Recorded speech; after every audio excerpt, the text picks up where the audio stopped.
Pour connaître nos droits et les faire valoir, informons-nous sur consomnational.fr. Pour débuter cette émission, je vais vous proposer un petit jeu. Bah oui, pour terminer la semaine, quoi de meilleur. Le petit jeu s'appelle Qui je suis, donc vous allez devoir découvrir qui il est après les détails que je vais vous donner. On commence. Il fait la leçon aux ignares opposants. J'y suis, j'y reste. Vous prenez vos désirs pour la réalité. C'est vous qui êtes responsable du désastre passé, présent et à venir. Quelle dichotomie entre ces assertions mensongères et le dur ressenti d'une grande majorité des Français face aux difficultés, perturbations, intimidations, menaces dont il est coutumier à leur égard, profondément misanthrope, avec un mépris chevillé au corps pour les gens les plus modestes qu'ils pensent pouvoir toujours et encore abuser, tromper, niquer, avec ses boniments de potache attardés. Il n'y en a qu'un seul de cet acabit. Ce personnage est évident et par amour-propre, eh bien, je ne prononcerai pas son nom puisque de toute façon, vous connaissez la bête. Bonsoir et bienvenue à vous dans La France Libre, une émission du CNTFCH avec Philippe, avec Bruno, avec Jean-Pierre et vous-même, messieurs, dames, qui nous accordez ce moment juste avant le week-end. Alors, c'est la bête qui me fait rebondir sur ce que tu viens de dire. Ça me fait penser vraiment à l'époque des Shadocks, pour ceux qui ont connu ça à la télévision. Il y avait la bête, on l'appelait Gégène, mais dans l'ensemble, ça ne servait à rien parce qu'on ne l'appelait jamais. Voilà ce qu'ils en disaient à la télévision et qui nous faisait bien rire. Et puis, tu as paraphrasé, je dirais, les termes d'une chanson de la bande à Basile aussi, Derrière mon loup, devinez qui je suis. C'était une chanson de la bande à Basile. Et ça m'a fait penser à effectivement deviner qui je suis. Sauf que c'était beaucoup plus gai avec la bande à Basile qu'avec le personnage que tu n'as pas cité d'ailleurs. Oui, deviner qui il est. C'est pour ça, j'ai bien justement dissocié le plaisir et le bonheur avec la bande à Basile en n'utilisant pas ce titre-là et qui il est. Exactement. Voilà. Il y a d'ailleurs une différence, si je peux me permettre, entre la bête et l'animal, qui lui a tout un côté merveilleux, que la bête a tout un côté rébarbatif, si je peux te dire. Oui, oui, c'est un côté négatif, oui, carrément, voire même biblique, Complètement. Est-ce que vous m'entendez bien là? Oui, parfait. Nous vous entendons 5 sur 5, Captain Bruno. Bon, parce que ce que je vais vous dire, c'est important quand même de bien écouter. Vous savez que on a donné, alors que les Français ont du mal à survivre, on a donné de l'argent et encore donné de l'argent à l'Ukraine. Oui. Alors, il y a un hôtel de luxe à Courchevel, une station de ski bien connue, qui vient d'être vendu pour 80 millions d'euros à une société écran, société offshore. Eh bien, écoutez bien, qui est derrière cette société offshore? Qui est le nouveau propriétaire? Un certain Volodymyr Zelensky. Voilà donc où va l'argent pour soi-disant aider l'Ukraine. C'est important de prendre note de ça parce que très peu en ont parlé. C'est assez discret. Peut-être qu'un certain nombre de personnes le savent, dont notamment notre surveillant-chef. Mais c'est important de le faire savoir et de bien faire comprendre aux Français que on est en train, au niveau de l'oligarchie, de les arnaquer. Je comprends que tu t'insurges, Bruno, mais il faut bien saisir que ces pauvres Ukrainiens, après cette défaite face aux Russes, auraient besoin quand même de petites vacances à Courchevel dans un hôtel. Maintenant, quand à l'acheter, oui, c'est vrai, on a compris d'où venait l'argent. Alors voilà, je rajouterais à tout ça que voilà où passe notre argent. Alors peut-être pas tout, mais une bonne partie de ces 80 millions a été payée par les contribuables français, c'est exact. Forcément, puisque nous avons fait de nombreux prêts qui ont atterri théoriquement dans les caisses de l'État ukrainien, mais de façon beaucoup plus pratique et pragmatique dans les poches de M. Zelensky, selon un système de blanchiment d'argent qui est bien connu, et c'est à ça que l'Ukraine servait depuis toutes ces années.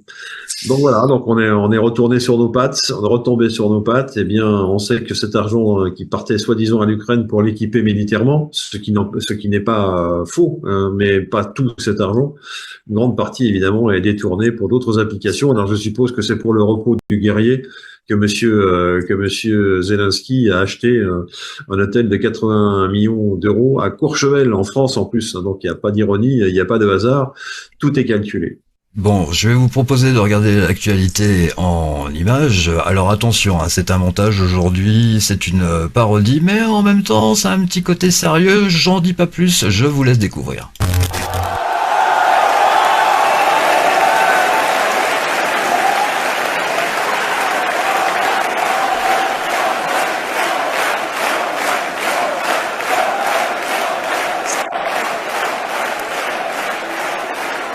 combat, je le porterai dans la durée. Je le porterai jusqu'au bout. Mais maintenant, votre responsabilité, c'est d'aller partout en France pour le porter et pour gagner. Ce que je veux, c'est que vous, partout, vous allez le faire gagner parce que c'est notre projet. Vive la République! Vive la France!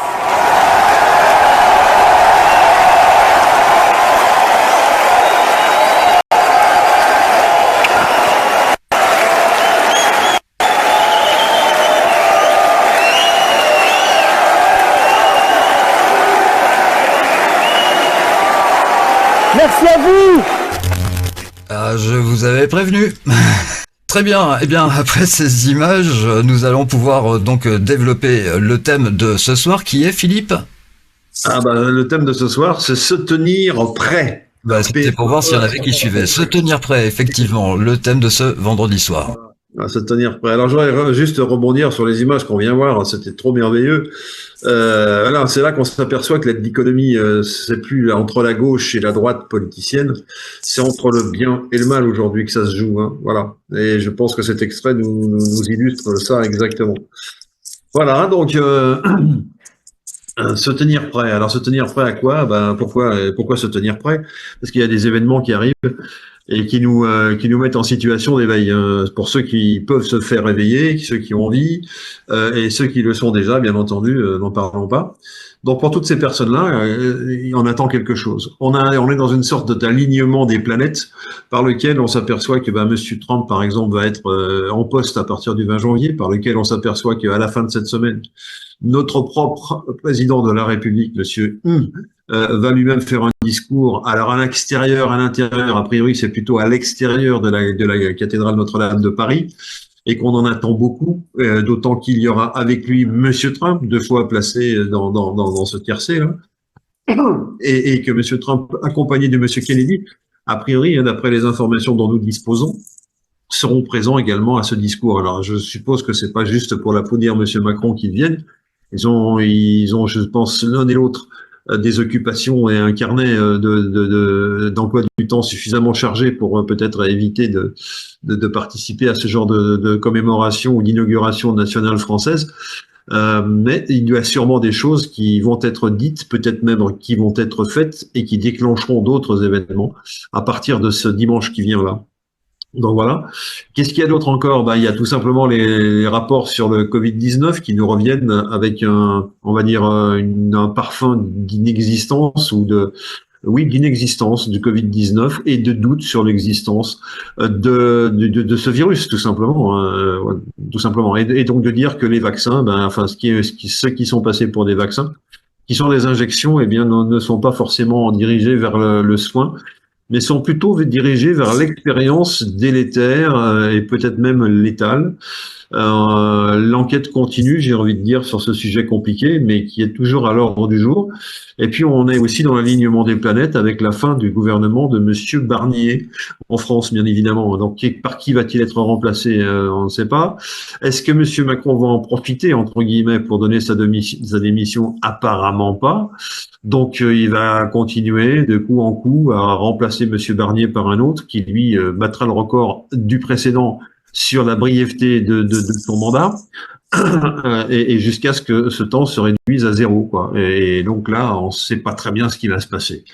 Donc voilà, nous sommes dans cette situation où beaucoup de choses s'offrent à nous, et les comptabiliser, les voir, voilà, ne suffit plus tout à fait. Hein. Voilà, il faut aussi maintenant se dire comment on va agir si demain, on ne sait pas, hein, si demain il se passe des choses. Si demain, par exemple, Monsieur Trump décide de lancer le GESARA, dont on a déjà eu l'occasion de parler ici, ça va changer le monde, ça va changer la vision financière du monde, la vision politique, etc.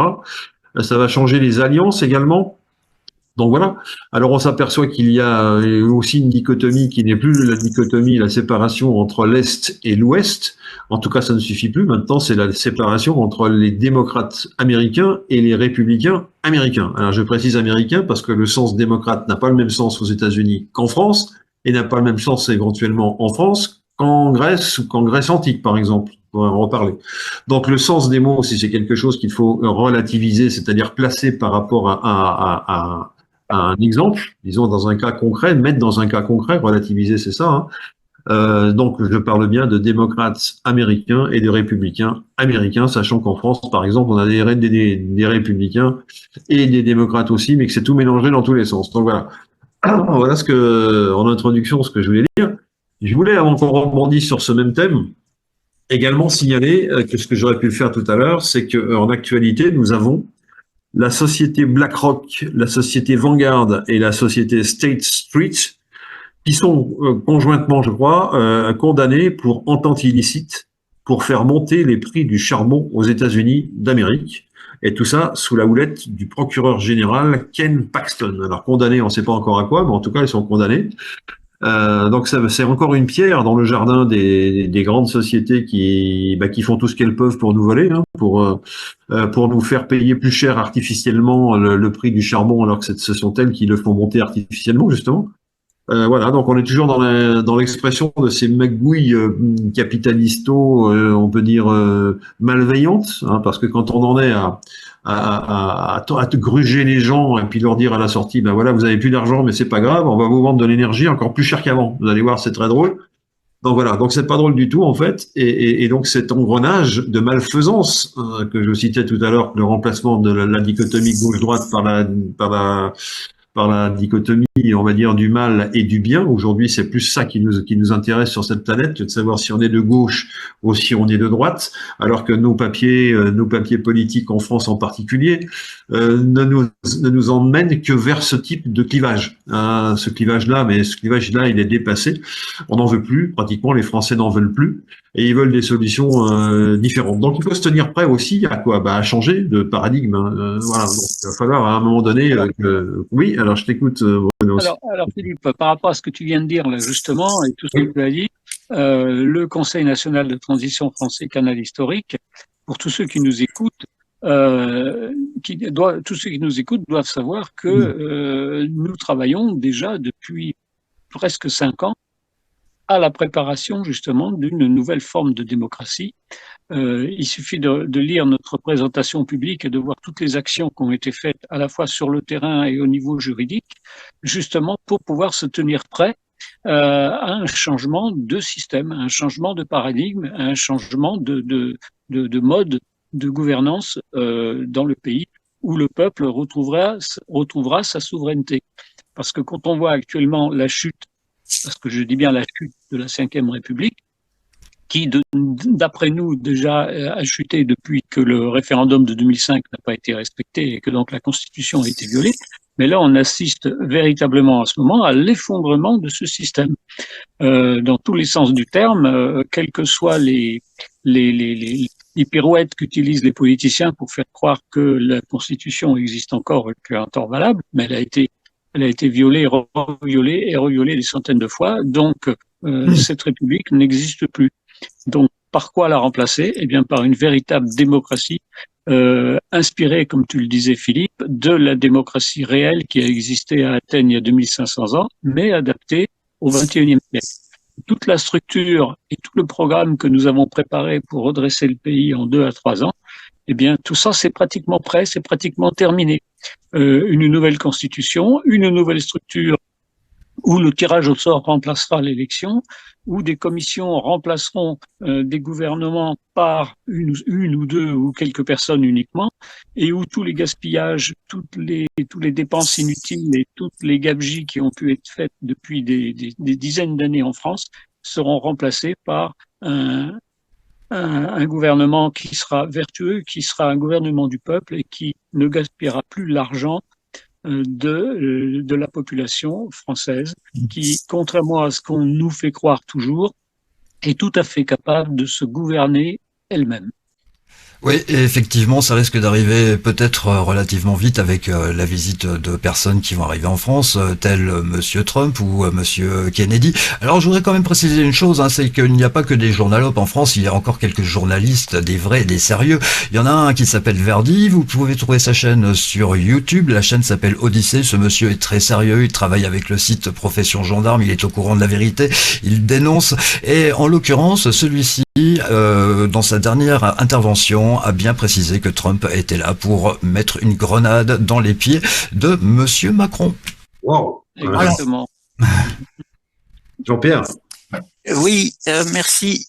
Alors, par rapport à la présentation qu'a fait Sylvain du montage là de tout à l'heure, ça m'a fait penser à une partie d'un texte anonyme qui a été retrouvé dans la cathédrale de Baltimore. Faut savoir que les gens qui bâtissaient des cathédrales à l'époque s'entendaient au-delà de leur religion. C'était des bâtisseurs. Et leur seul objectif, c'était d'honorer la vie. Et ce texte anonyme dit « Fuyez les gens bruyants, car ils sont une vexation de l'esprit ». Je laisse, par rapport au discours de ce monsieur de tout à l'heure, fuyons les gens bruyants, car ils sont une vexation de l'esprit. Se tenir prêt à vivre l'instant présent, quel qu'il soit. Il peut y avoir des phases d'abandon où nous pouvons nous dire de toute façon nous n'y arriverons pas. Ça n'est pas grave. Faut laisser la tempête passer. C'est ça, se tenir prêt. Ne pas chercher à lutter à tout prix, juste laisser la tempête passer. Et puis après, faire avec la vie telle qu'elle est. Merci beaucoup de m'avoir entendu. Merci à toi, Jean-Pierre, de t'être exprimé. Et puis après, la prélude, le beau temps, comme on dit toujours. Oui, alors moi je voudrais simplement revenir un peu sur la notion de style de démocratie, le mot que tu as employé tout à l'heure, Bruno. Un nouveau genre de démocratie, voilà. Alors globalement, il y a qu'un seul genre dans la démocratie parce que aujourd'hui on parle de plusieurs genres de démocratie à la manière de, etc. À la manière, comme c'était le cas dans l'URSS, vous aviez la République démocratique d'Allemagne par exemple, c'était un genre de démocratie. Je vous assure que c'était un genre de démocratie qui n'aurait pas plu à grand monde aujourd'hui, hein, et déjà à l'époque. Donc la démocratie, elle est chargée de tous les maux et bien souvent on nous dit tu nous enquiquines avec ta démocratie, t'as vu ce que ça a fait depuis 50 ans, 70 ans, là, il s'est rien passé de bien. Là. Oui, mais parce qu'on parle pas de la même démocratie. Est-ce qu'il n'existe qu'un seul genre? Alors, tu as évoqué un certain nombre de paramètres de cette démocratie, mais il y en a deux que je voudrais remettre en avant. Le premier, c'est qu'il y a une absence totale et voulue de représentation politique, c'est-à-dire que les politiciens, c'est vous, mesdames et messieurs. La deuxième, c'est que vous êtes tiré au sort d'après votre volontariat, quoi. Vous êtes volontaire ou pas. Et si vous êtes volontaire, vous êtes tiré au sort pour un certain nombre d'opérations. À partir de là, on est dans une logique démocratique, on est dans une démocratie.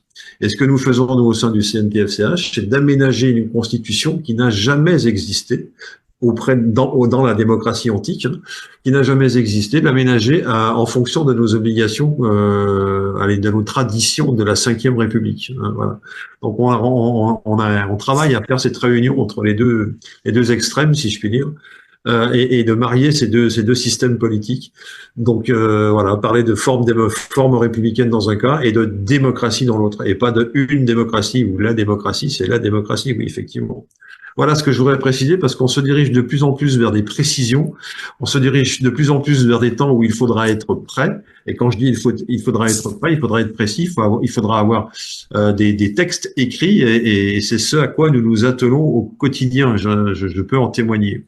Voilà, donc ça c'est une des choses auxquelles il va falloir être prêt, pour lesquelles il va falloir être prêt. Alors tu disais à l'instant, Jean-Pierre, qu'être prêt, c'était forcément attendre quelque chose bien de la nature et savoir observer. Je dirais que ça c'est un bout du spectre. À l'autre bout du spectre, il y a des gens qui sont prêts parce qu'ils dorment avec leurs chaussures. Donc ça veut dire que ils sont prêts ils sont prêts à sauter dans leurs chaussures. Enfin, ils les ont déjà, donc ils sont prêts pour partir en direction de quelque chose, d'une alerte ou n'importe quoi. Là, cette façon-là d'être prêt, c'est une façon qui sous-entend qu'on est sous tension, évidemment, hein, psychique, évidemment, psychologique. Hein. Et donc, on est prêt à y aller, quoi. Moi, je prends cette image parce que j'étais militaire tout à fait amateur. et qu'on nous faisait faire des dispositions opérationnelles. Et il fallait être à 3 heures du matin, assis sur son lit, prêt à partir. Alors évidemment, on était prêt à partir, mais on dormait bien quand même. Mais tout habillé, c'était amusant. Bon, voilà. Donc, c'est ça. Est-ce qu'il y a des choses suffisamment urgentes dont on sait suffisamment les codes pour dire on va être prêt, hein, on va répondre à des ordres, il y a des gens qui vont venir nous voir, qui vont nous envoyer des signaux, etc., etc. Alors on va nous parler de l'EBS, on va nous parler donc l'EBS, je rappelle, hein, pour tous ceux qui nous écoutent, Electronic Broadcast System, c'est un système de communication à distance, évidemment, hein, ça c'est pas très nouveau, mais c'est un canal qui va écraser les autres pour nous envoyer à tous sur nos téléphones une information qui sera unique.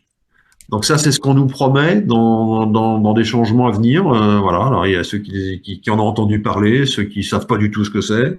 Voilà. Bon, ben nous on sera là pour dire aux gens voilà ce que c'est, quoi. Voilà. Nous on sera prêts. On est prêts. Non pas qu'on s'entraîne tous les matins, mais on l'a lu, on l'a intégré, on a pensé que c'était plausible et qu'à un moment donné, si on voit passer ce genre d'événement, eh bien qu'on ne se dise pas simplement ah bah moi je suis seul à savoir, je suis plus malin que les autres. Hein. Non, on va pas faire ça.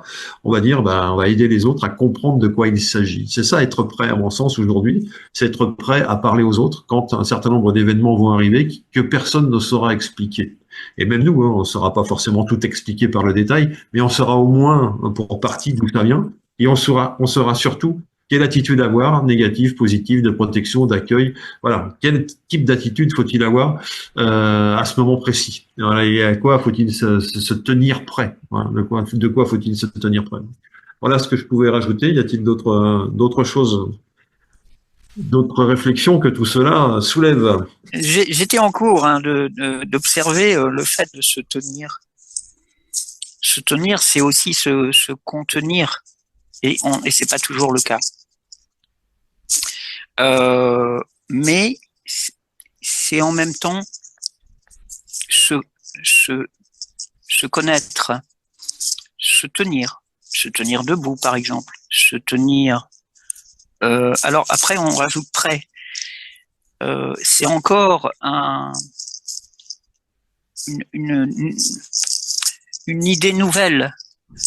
Je me tiens, par exemple, tranquille. Je m'accompagne dans cette sorte de paix et je suis prêt, pas forcément à tout, mais à vivre quelque chose que je ne connais pas encore. Ça paraît vertigineux. Je ne sais pas ce qui va se passer dans une seconde. Se tenir presque curieux. Merci d'avoir entendu. Oui, c'est vrai, Jean-Pierre, que se tenir prêt, c'est prendre conscience que il peut arriver du jour au lendemain quelque chose de totalement nouveau qu'on n'a jamais vécu. On dit que l'histoire se répète, mais même si elle se répète toujours sur une nouvelle fréquence, sur quelque chose de nouveau qu'on n'a jamais vécu. Et comme l'a dit le professeur Raoult dans son dernier livre, les civilisations souvent changent d'un seul coup en passant par des épreuves rapides, par des crises qui débouchent sur un changement, comme on dit dans la physique quantique, sur un saut quantique qui permet d'un seul coup de passer à une nouvelle civilisation, à quelque chose de neuf.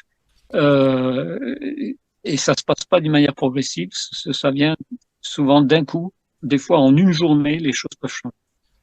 Avant de clore l'émission, j'aimerais m'entretenir avec Bruno. Tu sais, Bruno, tu nous as parlé une fois comme quoi les Indiens Hopi avaient comme prévision que lorsque le monde aurait une toile d'araignée autour, eh bien, ce serait signe comme quoi quelque chose allait se passer. Alors, en regardant le ciel dernièrement, je me suis aperçu qu'il y avait un sacré quadrillage et que ça ressemblait quand même à une belle toile d'araignée. Donc, j'espère que les choses, effectivement, vont bouger. Alors, se tenir prêt, car, évidemment, le meilleur est à venir. Le meilleur, c'est cet art de vivre qu'est la démocratie. Se tenir prêt, car la démocratie est proche, c'est le résumé que je ferai de cette émission. Merci à vous d'avoir été présents. Nous vous souhaitons un excellent week-end. Prochain rendez-vous avec le Conseil national de transition français, Canal historique, ce sera lundi. Attention, pour les abonnés, il y aura donc l'émission également pour vous le soir. Merci Philippe, merci Bruno, merci Jean-Pierre, merci à vous également. Rappelez simplement l'adresse email, contact.info@protonmail.com.